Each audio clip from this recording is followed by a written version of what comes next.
안녕하세요, 시청자 여러분. 오늘은 우리 사회에서 빠르게 변화하고 있는 아주 중요한 주제, 바로 딩크족 DINK, 더블 인컴 노키즈 증가 현상에 대해 이야기해보려 합니다.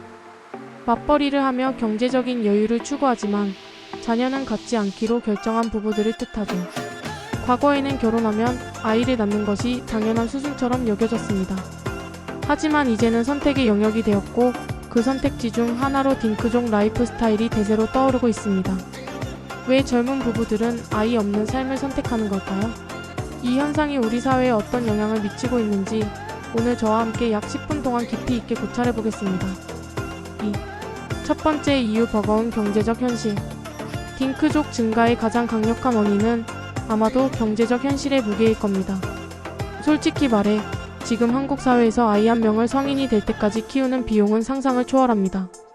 주택 마련은 점점 어려워지고 사교육비, 생활비, 물가는 계속 오릅니다. 젊은 부부들은 계산기를 두드려 보는 거죠. 지금 맞벌이로 겨우 현상 유지를 하고 있는데 아이가 태어나면 이 경제적 기반이 무너지는 건 아닐까? 특히 맞벌이 부부에게 출산은 종종 경력 단절이라는 치명적인 리스크를 동반합니다. 출산과 육아로 인해 한쪽의 수입이 중단되면 그동안 쌓아 올린 경제적 계획 전체가 흔들릴 수 있습니다. 현실적인 계산, 그리고 미래에 대한 불안감이 아이 없는 삶을 선택하게 만드는 가장 큰 이유인 것이죠. 3. 두 번째 이유, 가치관의 대전환. 경제적인 이유 외에도 우리 사회의 가치관 자체가 근본적으로 변했기 때문에 딩크족이 늘어납니다. 과거 부모 세대는 자녀를 위해 희생하는 삶을 미덕으로 여겼습니다.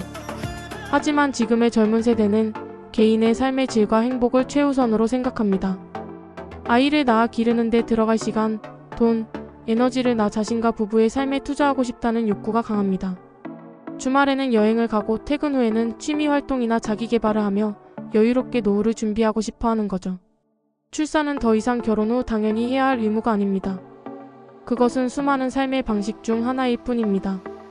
부부가 충분히 숙고하고 동의하에 내리는 개인의 선택이라는 인식이 확고해진 겁니다. 여기에 더해 좋은 부모가 되어야 한다는 심리적 부담감도 커졌습니다.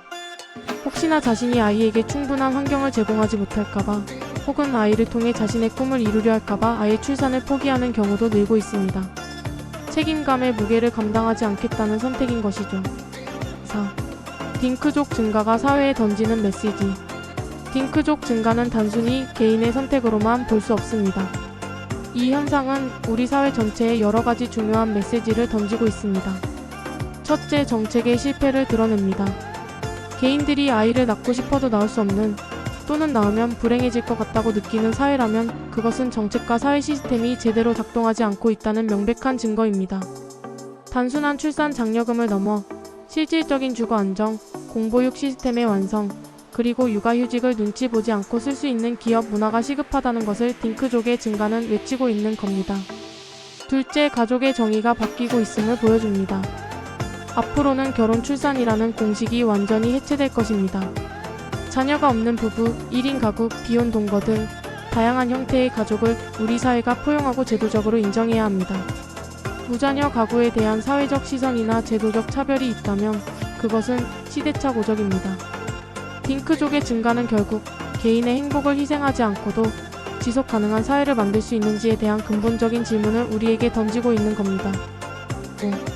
클로징 마무리 및 시청자 참여 유도. 딩크족의 증가는 우리 사회의 변화를 반영하는 거울과 같습니다. 이들이 늘어나는 현상을 비난할 것이 아니라 왜 이런 선택이 늘어나는가에 집중해야 합니다.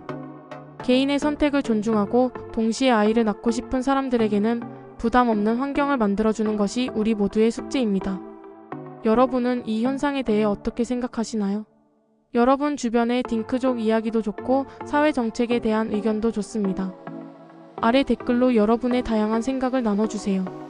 오늘 영상이 도움이 되셨다면 구독과 좋아요, 그리고 알림 설정 부탁드립니다. 저는 다음 시간에 더 흥미로운 주제로 돌아오겠습니다. 감사합니다.